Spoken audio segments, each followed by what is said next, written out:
안녕하세요. 다정한 남걱정 다락방TV입니다. 오늘도 저의 다락을 찾아주셔서 감사드리고요. 사연 시작해보도록 하겠습니다. 저는 태어날 때부터 그렇게 평범하지만은 않았던 것 같습니다. 별게 아니라고 보실 수도 있겠지만 저에게는 저보다 2분 늦게 태어난 쌍둥이 여동생이 있었거든요. 쌍둥이들은 태어나면서부터 끊임없이 비교라는 걸 하고 살아가게 됩니다. 어쩔 수가 없더라고요. 항상 붙어있는 데다가 성까지 같은 성이면 더 그럴 수밖에 없었죠.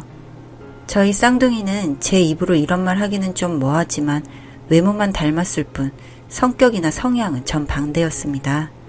저는 어릴 적 공부도 제법 잘했고 부모님 선생님 말 잘 듣는 전형적인 모범생 스타일이었죠. 하지만 제 동생은 달랐어요. 공부는 진작에 놓아버렸고 매일같이 친구들과 어울리며 놀기 바빴습니다. 부모님은 그런 저와 동생을 허구한 날 비교하셨어요. 부모님의 잔소리는 시험 기간이 되면 더 심해졌던 것 같아요. 저는 학원이다 자습이다 항상 바빴고 동생은 학원 간다고 거짓말하고 친구들과 놀러 다니기 바빴거든요. 시험 성적은 뭐 말할 것도 없었고요. 어쨌든 평생을 비교당하며 살았고 그런 부모님의 비교 때문이었는지 나이가 들수록 동생은 더더욱 어긋나기 시작했습니다. 고등학생이 됐을 때는 이성 친구를 사귀기 시작했고 흔히 말하는 질 안 좋은 친구들과 어울리면서 나쁜 짓까지 하고 돌아다녔죠. 학교 앞 문구점에서 학용품을 훔친다든지 중학생 아이들의 돈을 뺏는다든지 그런 나쁜 짓이요. 저는 동생은 잘 이끌어서 바른 길로 인도하고 싶었지만 동생은 저를 투명인가 취급했습니다. 학교에서 제가 말을 걸면 친구들 다 보는 앞에서 절 무시했고 저를 괴롭혔죠. 하지만 동생인데 어쩌겠어요. 제가 참아야죠. 동생이 어긋날수록 저는 더더욱 공부에 매달렸어요. 저라도 잘하는 모습을 부모님에게 보여드려야겠다는 생각이 있었거든요. 그 덕분에 저는 고등학교 시절 내내 전교 10등 안에 들었고 대학도 좋은 대학에 진학할 수 있었습니다. 그리고 동생도 대학을 가긴 갔어요. 지방에 있는 이름 모를 대학이었죠. 저는 서울에 있는 대학에 가면서 집에서 충분히 통학할 수 있었고 동생은 지방에 있는 대학을 가면서 지방으로 내려가게 됐습니다. 동생은 부모님에게 자취를 하고 싶다고 방을 얻어달라고 했지만 부모님은 동생의 평소 행실을 알았기에 절대 자취는 안 된다고 하셨고 그 근처 사는 친척 집에서 지내라고 하셨죠. 동생은 부모님의 말씀을 듣고 엄청 울고 뗐었지만 결국 친척네 집으로 가게 됐어요. 그렇게 동생과 떨어져 지내면서 저희 집도 다시 평화를 찾았습니다. 저도 고등학생 때처럼 동생을 신경 안 써도 되니 마음이 더 편했고 공부도 더 잘 됐던 것 같아요.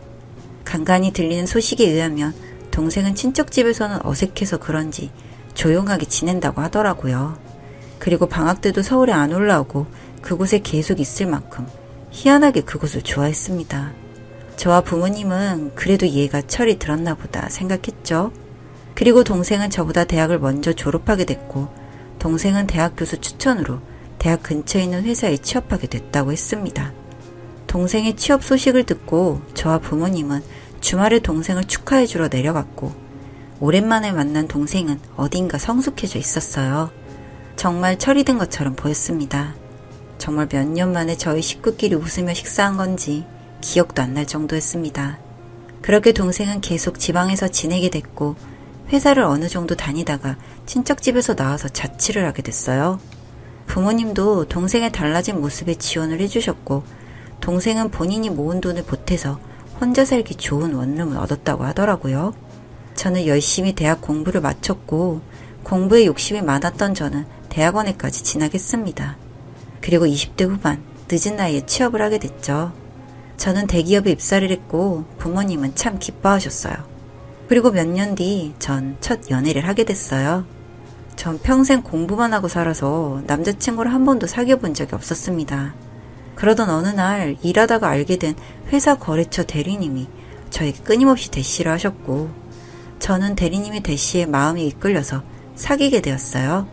그동안 연애라는 걸 모르고 공부만 하고 살았던 제가 처음으로 누군가를 만나니 늦게 외운 도둑질이 날 새는 줄 모른다고 처음 하는 연애가 참 달콤하고 즐거웠습니다. 그리고 부모님은 계속 저에게 이제 시집만 잘 가면 된다고 하면서 선을 보라고 강요하셨죠. 제가 연애하고 있다는 말을 안 했거든요. 저는 선 말고 연애 결혼을 하고 싶다고 하며 거절했지만 부모님은 만나는 남자가 있는 게 아니라면 선을 봐보라고 계속 강요를 하셨어요. 부모님 입장에서는 당연히 그러실 수밖에 없었을 거라고 생각합니다. 이렇게 자꾸 선보기를 강요하시니까 결국 저는 만나는 남자가 있다고 털어놨고 부모님은 남자의 집안, 직업, 나이 등등을 꼬치꼬치 캐물으며 호구조사를 하셨습니다. 그리고는 얘기를 듣더니 한번 만나보고 싶다고 하셨죠. 그렇게 갑작스럽게 남자친구와 부모님의 만남은 이루어졌어요. 다행히 부모님은 남자친구를 좋게 보셨고 저에게 은연중에 결혼을 했으면 좋겠다는 뜻을 내비추시더군요. 당장 결혼 생각은 없었지만 그래도 부모님이 인정해주는 남자라는 게 참 뿌듯하기도 하고 든든하기도 하고 그렇더라고요. 그렇게 남자친구와 1년 조금 넘게 교제 후 저희는 결혼하게 되었습니다. 제 인생은 이렇게 평탄하게 흘러가는 듯 싶었어요. 남들이 부러워하는 명문대, 대기업 입사, 그리고 착하고 성실한 남편. 정말 남부러울 것 없이 잘 살고 있다고 생각했죠. 그런데 결혼 후 반년이 지났을 때쯤부터 조금씩 부부 사이에 틈이 생기기 시작했습니다. 평소 가정적이던 남편은 갑자기 출장이 잦아졌고 저는 혼자 있는 시간이 많아졌죠. 처음엔 대수롭지 않게 생각했지만 점점 횟수가 늘어나면서 저는 남편이 괜히 의심이 되기 시작했습니다. 저는 결혼하면서 부서를 옮기게 돼서 남편 회사와 맞닿을 기회가 없었거든요. 그리고 뭔가 여자만이 느낄 수 있는 묘한 느낌이 들었던 것도 사실이었습니다. 내내 찜찜한 기분이 들었고 그래서 하루는 출장을 간다는 남편을 몰래 미행했어요. 남편은 캐리어에 짐을 싸서 급하게 차를 몰고 어디론가 향했고 저는 남편 몰래 연차를 쓰고 남편의 뒤를 밟았죠. 한참을 달려가서 남편이 간 곳은 한 지방에 있는 동네였어요. 남편은 익숙한 듯 주차를 하고 어떤 빌라 건물로 올라가더군요. 너무나 자연스럽게 말이죠. 그리고 잠시 후 짐을 내려놓고 남편이 나왔는데 옆에 있는 사람을 보고 저는 경악을 금치 못했습니다. 남편 옆에 있는 사람은 다름 아닌 제 동생이었어요. 두 사람은 꽤 다정해 보이더군요. 저보다도 더 부부 같아 보일 정도의 다정함이었고 두 사람은 제가 지켜보고 있는지도 모르고 뽀뽀를 하고 껴안고 그러더라고요. 저는 너무 놀라서 손이 벌벌 떨렸고 넋을 놓고 보고 있다가 차에서 내려서 소리를 질러버렸습니다. 그런데 그런 제 앞에 더 충격적인 일이 벌어졌습니다. 저를 본 남편은 사색이 되어서 어쩔 줄 몰라 했는데 오히려 동생은 저를 보고 코웃음을 치더군요.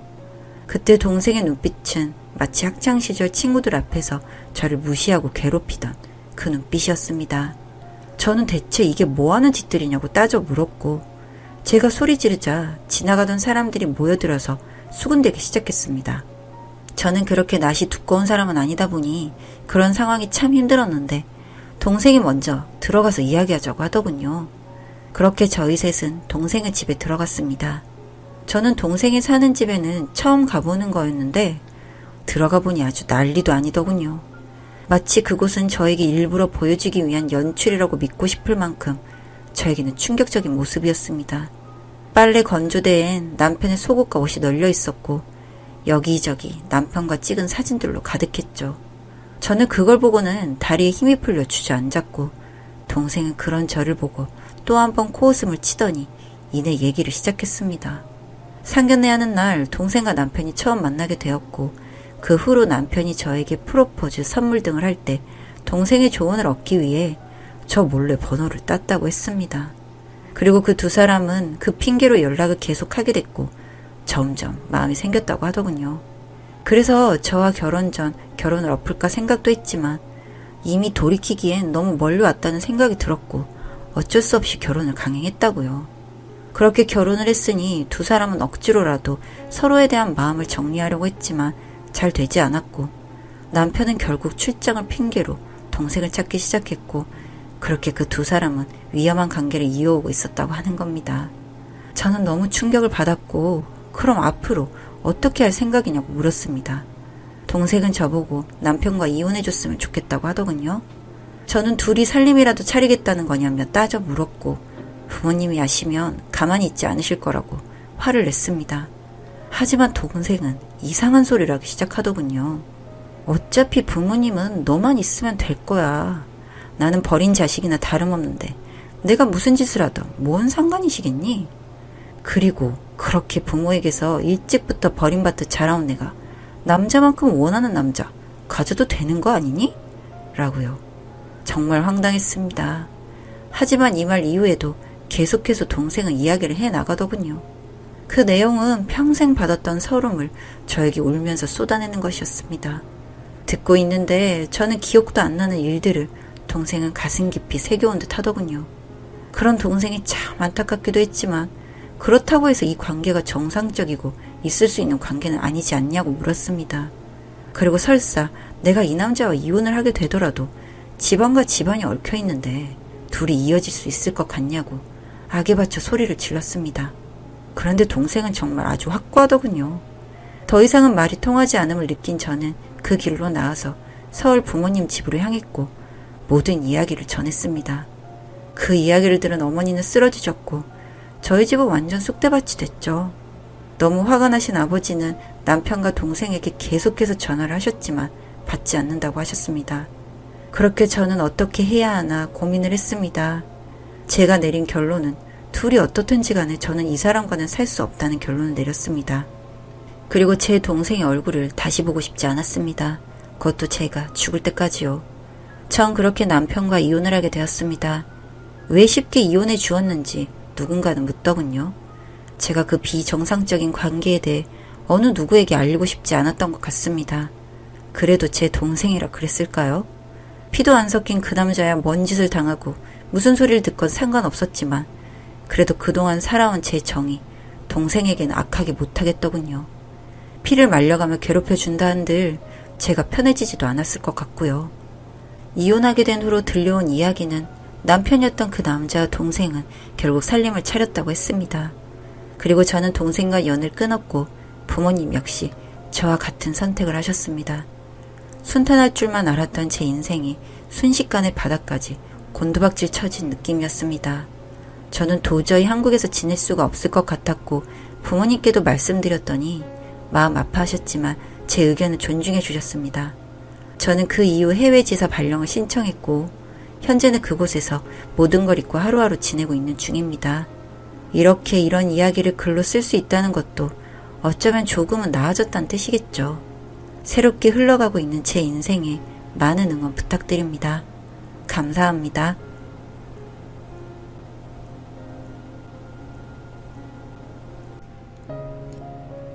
다정한 남걱정 다락방TV였습니다. 다락방 주인에게 구독과 좋아요, 알림 설정으로 응원해주세요.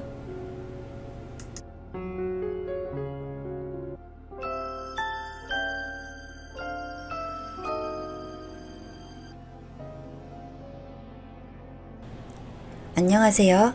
다정한 남걱정 다락방TV입니다. 오늘도 저의 다락을 찾아주셔서 감사드리고요. 사연 시작해보도록 하겠습니다. 안녕하세요. 저는 나름 부유한 집 외동딸로 태어나서 부모님의 사랑도 듬뿍 받고 부족함 없이 자란 여자입니다. 그런 부모님 덕분에 제 성격은 요즘 흔히 말하는 인싸였어요. 그래서 늘 주변에 친구들이 많았고 어느 한 명 소외감 느끼지 않도록 두루두루 친하게 지냈던 것 같습니다.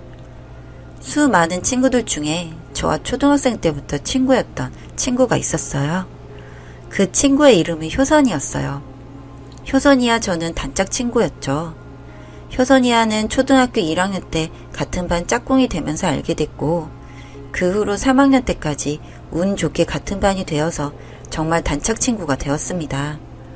그리고 초등학교 4학년 때 반이 엇갈려서 다른 반이 됐고 효선이는 그날은 하루 종일 울었어요. 저와 떨어지기 싫다면서요. 그리고 다른 친구를 사귀며 자기를 버릴 거 아니냐며 이상한 말도 했죠. 저는 친구끼리 버리고 말고 하는 게 어딨냐면서 다른 반이 되어도 너랑 제일 친하고 너랑 놀 거라고 얘기를 하면서 달래줬고 그제서야 효선이는 울음을 그쳤습니다. 그리고 효선이는 새학기가 시작되고 매일 쉬는 시간마다 저희 반에 찾아왔어요. 그러면서 효선이는 효선이네 반 친구들보다 저희 반 친구들이랑 더 친해졌던 것 같아요. 다른 친구들과 친해져도 저도 어쨌든 가장 친구는 효선이었습니다. 항상 등하교를 함께 했고 엄마가 보내주시는 학원들을 효선이도 함께 다녔기 때문에 가족보다 더 오래 함께 있었던 것 같아요. 그렇게 초등학생 시절을 보내고 중학생이 되었고 저희는 같은 학교에 진학하게 됐습니다. 중학생 때부터 저는 외모에 관심이 많아지면서 엄마를 졸라 학생용 화장품이나 예쁜 언니들이 입는 옷, 가방을 따라 사기 시작했죠. 그리고 그런 제가 예뻤는지 어느 순간부터 효선이는 제가 사는 화장품, 가방, 옷 등을 따라 사기 시작했습니다. 하지만 이미 워낙 유명한 것들이었고 저 혼자만의 소유가 아니었기에 대수롭지 않게 여겼어요. 그냥 해맑게 우정 아이템이 많아졌다고 웃었죠. 초등학생 시절처럼 효선이는 저 때문에 우는 일은 없었지만 저희는 초등학생 때처럼 항상 함께 했습니다. 그렇게 중학생 시절이 지나고 저희는 고등학생이 되었어요. 역시나 같은 고등학교에 진학을 했고 고등학교 1학년 때 우연히 같은 반이 되었습니다. 저희는 더 붙어있을 수 있어서 좋아했었죠. 그리고 고등학교 입학하고 얼마 후 동아리 홍보를 하러 저희 반에 온 한 학년 위인 선배 오빠를 보고 저는 첫눈에 반했어요. 저와 효선이는 공부를 위해 별로 활동하지 않는 동아리 애들 생각이었거든요. 그런데 그 선배 오빠가 홍보했던 동아리는 연극부였습니다. 저는 순간 고민을 했지만 선배 오빠가 홍보하는 도중 저와 눈이 마주치면서 너는 예뻐서 배우하기 딱 좋겠다. 꼭 와. 하는 말에 연극부에 들기로 결심했죠. 선배 오빠가 나간 뒤 저는 효선이에게 연극부에 들어가야겠다고 말했고 효선이는 연극부는 활동을 많이 해야 해서 공부에 방해가 된다고 다른 동아리에 들자고 했지만 저는 나 저 선배한테 반한 것 같아. 너무 멋져. 연극부 들래? 라고 했고 효선이는 나는 연극부에 들 테니 너는 다른 동아리에 들으라고 했지만 결국 효선이는 저와 함께 연극부에 가입했습니다. 그렇게 효선이와 동아리 활동도 함께 하게 됐죠. 그리고 얼마 후 저희는 첫 연극 준비를 하게 되었습니다. 저는 여주인공을 맡게 되었고 효선이는 여주인공의 친구 역을 맡게 되었어요. 대본 연습부터 연기 연습 등등 선배와 함께하는 시간이 길어질수록 저는 너무 즐거웠습니다. 연극 연습을 하게 되면서 동아리실에 있게 된 시간이 길어지면서 선배와 저는 가까워졌고 몇 달 뒤에 선배가 저에게 먼저 좋아한다고 고백을 하게 됐어요. 저는 너무 좋아서 저도 사실 선배를 좋아한다고 얘기했고 저희는 그렇게 사귀게 되었죠. 저는 이 기쁜 소식을 빨리 효선이에게 알려야겠다고 생각했고 효선이는 너무 잘됐다고 축하해 주었어요. 그리고 선배와 연애를 시작하면서 효선이와 저, 선배 셋이서 함께하는 시간이 많아졌습니다. 저는 가끔이라도 선배와 단둘이 등하교를 하고 싶었지만 효선이에게 차마 말을 할 수가 없었거든요. 그렇게 소가리를 하면서 지내던 어느 날, 그날은 선배와 효선이 저, 셋이 함께 등교하기로 한 날이었어요. 학교 근처에서 만나기로 했고 제가 조금 늦어서 빠르게 뛰어갔죠. 그리고 약속 장소에 도착한 순간 저는 말도 안 되는 상황을 보게 되었습니다. 제가 본 건 두 사람이 뽀뽀를 하고 있는 모습이었어요. 저는 너무 놀랐지만 바로 뛰어가서 둘이 지금 뭐 하는 거냐고 소리쳤고 두 사람은 제 소리에 놀라서 떨어졌습니다. 그때는 너무 화가 나서 두 사람과 말을 섞기도 싫었습니다. 그리고 며칠이 지나서 효선이와 얘기를 하게 되었고 저는 충격적인 이야기를 듣게 되었습니다. 효선이가 그러더군요. 선배가 저랑 사귀기 전부터 계속 자기한테 작업을 걸었고 저랑 사귄다고 해서 저에게 이 사실을 말할까 말까 고민했지만 제가 선배를 너무 좋아해서 말을 못했다고요. 그리고 사귀면서도 효선이한테 계속 작업을 걸었다고 하는 겁니다. 세상에 오빠가 그런 사람이었다니. 저는 효선이의 말을 듣고 너무 충격을 받았습니다. 여기에 그날 뽀뽀도 선배가 먼저 강제적으로 했다고 하며 효선이는 눈물을 흘렸어요. 전 효선이의 말을 듣고 당장 선배에게 헤어지자고 말했고 선배는 얘기 좀 하자고 했지만 저는 선배의 말은 듣기 싫었습니다. 정말 배신감이 너무 컸기 때문에 선배와 대화하는 것조차 역겹다는 생각이 들었으니까요. 그리고 그 이후로 저와 효선이는 동아리를 탈퇴했고 선배가 졸업할 때까지 선배를 피해 다니면서 학교 생활을 했습니다.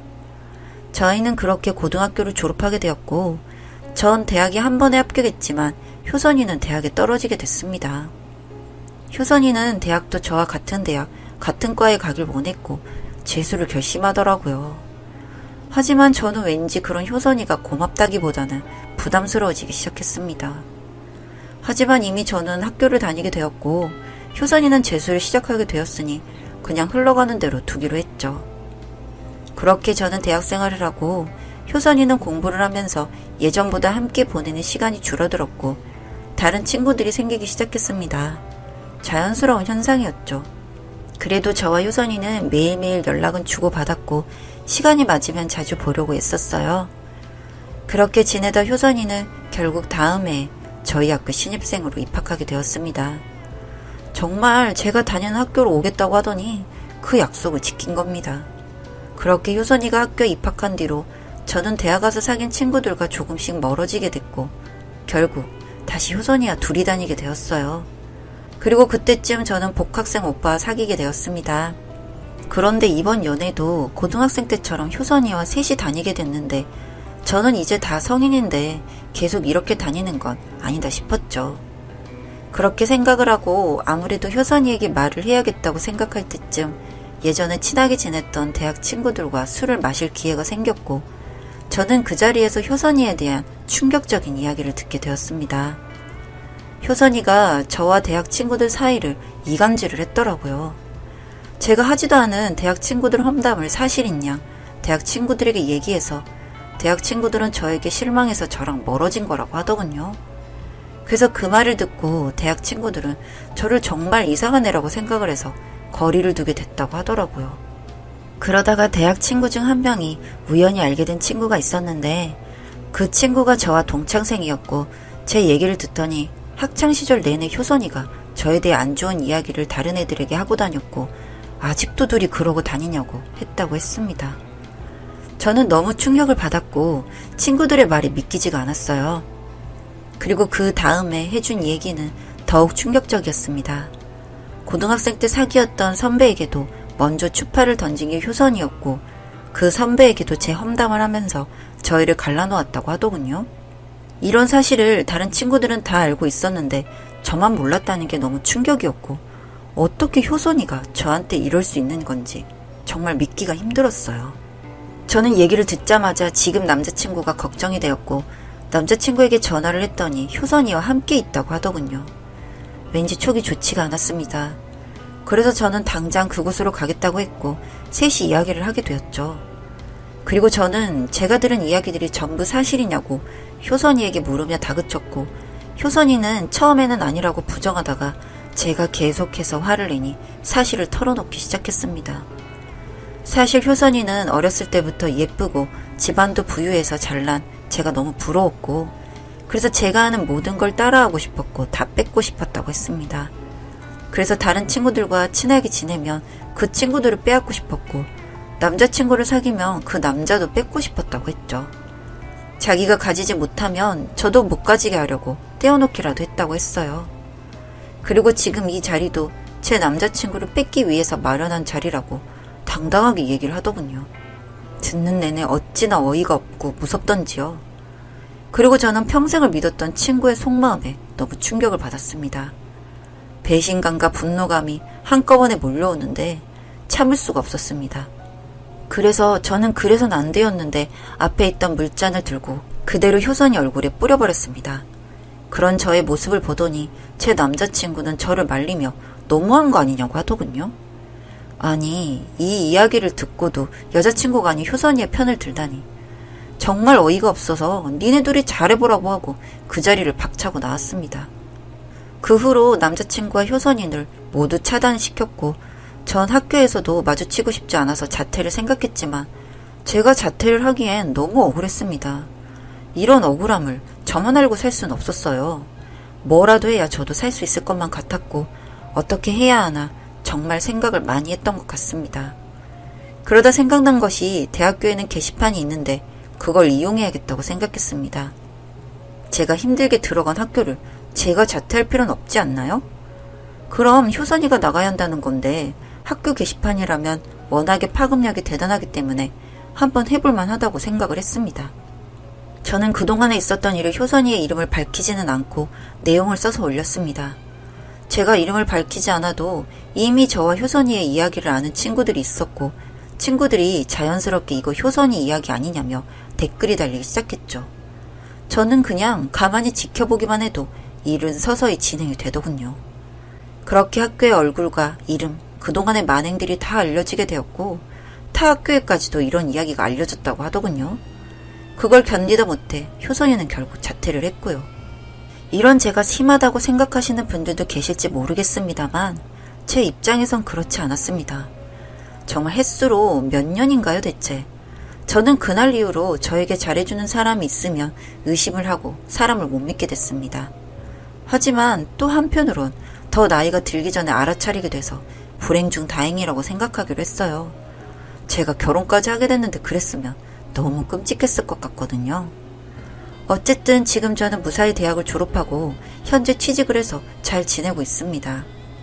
인생에서 큰 교훈을 얻었다고 생각하며 지내고 있어요. 여러분들도 가까운 사람을 조심하세요. 나를 가장 시기 질투하고 안 되길 바라는 사람은 나와 제일 가까운 사람이더라고요. 여기까지 봐주셔서 감사합니다.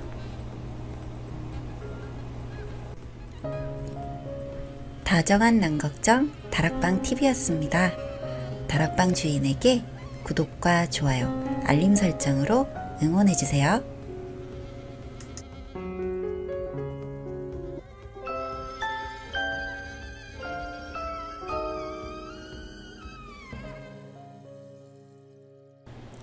안녕하세요. 다정한 남걱정 다락방TV입니다. 오늘도 저의 다락을 찾아주셔서 감사드리고요. 사연 시작해보도록 하겠습니다. 연애기간 2년, 별 탈도 없었고 큰일도 없이 사소한 다툼 후 화해, 그렇게 평범하게 연애했습니다. 늦은 나이에 시작한 연애, 짧지 않은 무난한 연애 기간, 홍기 꽉 찬 나이. 주변 사람들의 이젠 결혼해야지, 언제 결혼할 거야? 라는 말들이 들리기 시작할 무렵 그렇게 자연스럽게 시간이 흐르듯 결혼을 준비했고 우리는 결혼을 했습니다.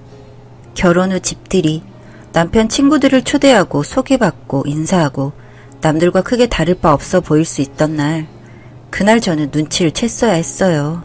그 초등학교 동창 여자친구를 말이죠. 다른 친구들보다 유독 남편에 대해 아는 것이 많았고 수다쟁이였던 그 여자. 말끝마다 유행어처럼 붙이던 땡땡씨는 아직 얘를 다 몰라. 그저 친한 동창이니까 초등학교 때부터 알던 사이니까 그러려니 하고 넘어갔습니다. 나에게뿐만 아니라 친정에도 잘하는 남편, 쉬는 살림에 크게 터치하지 않으시는 시어머니, 양가 부모님께 용돈도 드리고 생활할 만큼의 형편, 모든 게 평화로웠고 모든 게 행복했었습니다. 너무나 완벽했던 생활 뒷면 처참한 진실을 알기 전까지 저의 기억 속의 그 여자는 점점 잊혀져 가고 있었습니다. 조금씩 뒷면이 보이기 시작한 건 하나둘 남편 친구들이 결혼하면서입니다.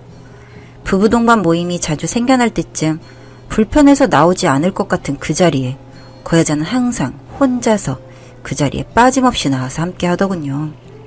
의아했습니다. 굳이 부부 동반 모임에 혼자? 하지만 그 의아함은 저만 느끼는 듯 했습니다. 남편 친구들, 그들의 아내들 모두 편하게 어울려 시간을 보냈으니까요.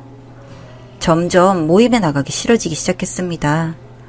내가 모르는 남편 얘기를 꺼내고 다른 얘기를 시작하더라도 어느새 다시 그 여자는 자연스럽게 남편 옆에 앉아 남편 어린 시절 이야기를 하며 깔깔거리며 대화를 주도하고 나에게 보란듯이 그런 이야기를 하는 것 같았어요. 저는 점점 할 말이 없어지고 그 옆에서 허허허 그저 웃기만 하는 남편도 꼴보기 싫고, 그렇다고 모임에 무턱대고 안 나갈 순 없었어요. 나 없는 자리에서 무슨 일이 일어날까 걱정이 되니까요. 그러면서 싸움이 시작된 것 같아요. 내가 가기 싫으니 당신도 가지 말라고 해버렸거든요. 예민하게 반응하는 거라고 화를 내는 남편에게 반박할 말이 없었어요. 그게 사실이니까. 아무런 증거도 없고 어떤 상황도 벌어지지 않았는데 나 혼자 싫다고 떼쓰는 상황일 뿐이니까. 그렇게 온갖 싸움을 해가며 몇 번의 모임에 참석을 안 하고 있을 때쯤 집장만을 한 친구가 집들이를 하게 됐어요. 저는 그날 독감에 걸려 열이 심해 움직일 수 없는 상태였고 이미 그 전에 함께 가기로 했던 자리라 내가 아파서 못 가니 가지 말라고 말할 수도 없는 상황이라 그저 일찍 돌아오라고 얘기할 뿐이었죠. 감기약을 먹고 한숨 자고 눈을 떴는데 남편은 돌아오지 않았습니다. 12시가 조금 넘는 시간이라 걱정이 돼서 전화를 했죠.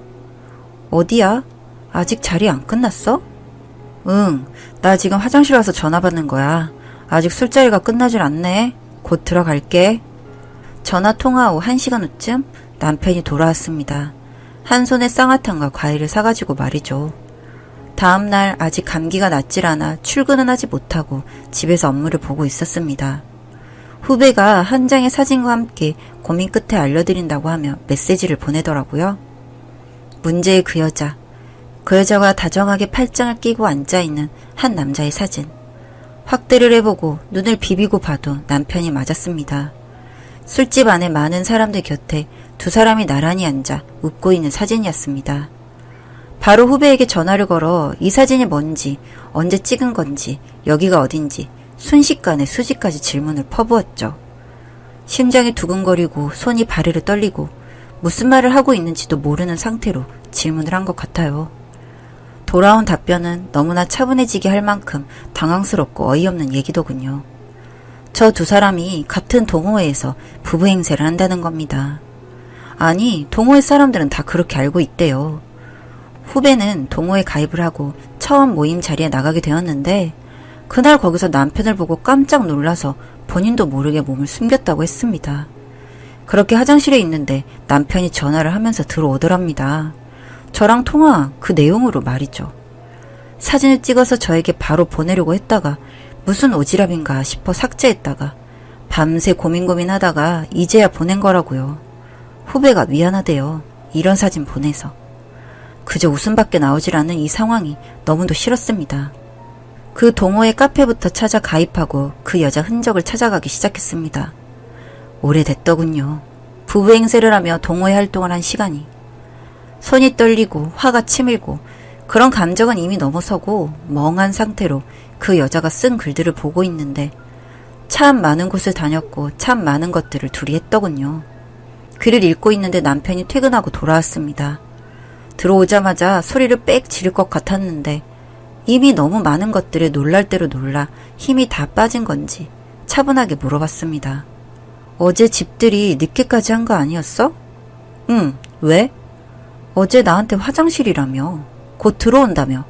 근데 술집에 가 있었더라? 나 뒷조사 아냐? 뒷조사?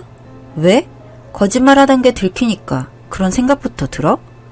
나 거짓말 안 했는데? 화장실에 있어서 화장실에 있다고 말했고 곧 들어간다고 해서 집에 바로 들어왔잖아. 말문이 턱 막히게 하는 저 당당함. 저 뻔뻔함에 온몸에 소름이 돋고 힘이 빠졌습니다.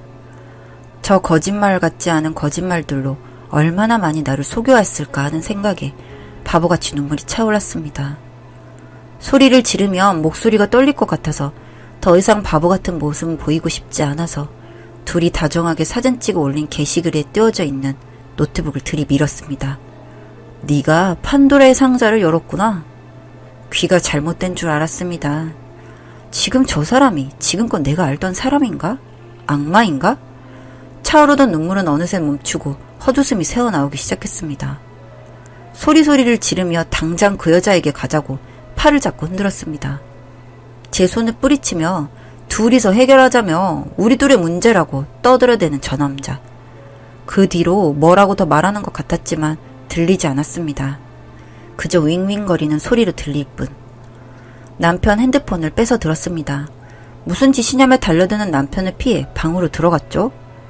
그 여자에게 메시지를 했어요. 집 비었어. 얼른 와. 30분 만에 도착한 그 여자. 얼마나 자주 드나들었는지 초인종도 누르지 않던 그 여자. 자신의 집인 듯 익숙하게 눌리는 비밀번호. 현관에 들어서는 그 여자의 뺨을 정말 온 힘을 다해 쳤습니다. 뺨을 맞아 놀란 건지 내가 집에 있어 놀란 건지 몹시 당황한 표정이더군요. 게다가 더 황당했던 건 이미 남편과의 관계를 예상하고 왔었던 것인지 거의 헐벗은 듯한 모습으로 찾아온 그 여자의 행색이었습니다. 그 둘을 보는데 참 기가 막히더군요. 나를 속일 때의 그 당당함과 뻔뻔함들은 어디 갔는지 세상 잃은 사람들 모양새를 하고 있는 꼴들이 찢어버리고 싶을 만큼 증오스러웠습니다. 이 쓰레기 같은 것들과 더 이상 얘기하고 싶지도 않고 그들에게 쏟아내는 단어들조차 아까운 심정이었어요. 지금 나가지 않으면 칼로 찔러 죽여버릴 것 같다고, 그렇게 좋아 죽는 너희 둘 손 잡고 당장 여기서 나가라고 소리쳤습니다. 그렇게 둘은 제 시야에서 사라졌고, 사라지자마자 물 한 잔을 마신 뒤 집안에 그 남자의 모든 것을 거실로 꺼내기 시작했습니다. 옷가지, 화장품, 그릇, 칫솔, 노트북, 신발 등등 거실 가운데에 가득 찰 정도로 물건을 꺼내고 나니 새벽이 다 되었더군요. 애써 냉정해지려고, 정신 차리려고 그 짐들을 눈앞에 두고 동호회 카페 화면 캡처, 그 남자가 두고 간 핸드폰 문자 내역 캡처 등등 수집할 수 있는 건 다 수집해가며 뜬 눈으로 밤을 새웠습니다. 아침이 밝자 무슨 낯짝인지 출근해야 한다며 들어오는 이 남자. 대단하더군요. 너무 대단해서 박수를 쳐주고 싶을 정도였어요. 네가 가지고 나갈 수 있는 건 단 한 개도 없어. 이 집안에서 숨도 쉬지 마. 당장 나가. 이 한마디를 내뱉고 그 남자의 핸드폰을 깨트린 후 방으로 들어왔습니다. 거실에 꺼내놓은 짐들 사이에서 물건을 찾는지 부스럭거리는 소리가 나기는 하지만 신경 쓰진 않았습니다. 그렇게 그날 급히 필요한 짐만 가져간 그 남자는 그날 이후로 제 집에 오지 않았습니다. 네, 저는 그렇게 이혼 준비를 했어요. 제가 원하는 만큼 위자료도 받고 결혼할 때처럼 그렇게 자연스럽게 이혼도 했습니다. 아직도 여전히 제 핸드폰엔 그 남자친구의 아내들이 저에게 메시지를 보내옵니다. 알고 싶지 않은데도 주변에서 절 그냥 두지 않더군요. 이혼한 아들에게 화가 나면 아들이나 쥐어 팰 것이지, 시어머니였던 그 사람은 그 여자에게 쫓아가서 머리채를 잡았다고 하더군요. 그리고 그 집안은 완전 뒤집어졌다고 하고요. 그들이 어떻게 살든 상관없다고 생각했는데 그리 행복하지 않다는 소식이 절 기분 좋게 하네요. 그리고 오지랖이 다들 있는지 그 동호회에 가입해서 나쁜 년이라고 소문을 내주겠다며 연락을 해오는 사람도 있습니다. 뭐라고 하던 답장은 하지 않고 있습니다. 그 남자와 연결된 어떤 신락 같은 것들이라도 엮이고 싶지 않아서죠. 영원히 잊을 수만 있다면 그렇게 해버리고 싶은 심정이니까요. 혼자서 이런저런 생각을 해봤습니다. 아이가 없어서 다행이라고 해야 할까요? 미리 눈치채지 못했던 나를 원망해야 할까요? 무의미한 질문들이 머릿속을 헤집고 다니지만 생각하지 않으려고요. 멋진 나의 삶을 다시 찾아준 후배에게 맛있는 밥을 사줘야겠습니다. 앞으로의 제 인생도 피는 날이 오겠죠?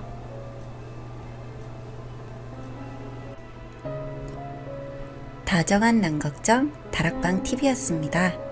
다락방 주인에게 구독과 좋아요, 알림 설정으로 응원해주세요.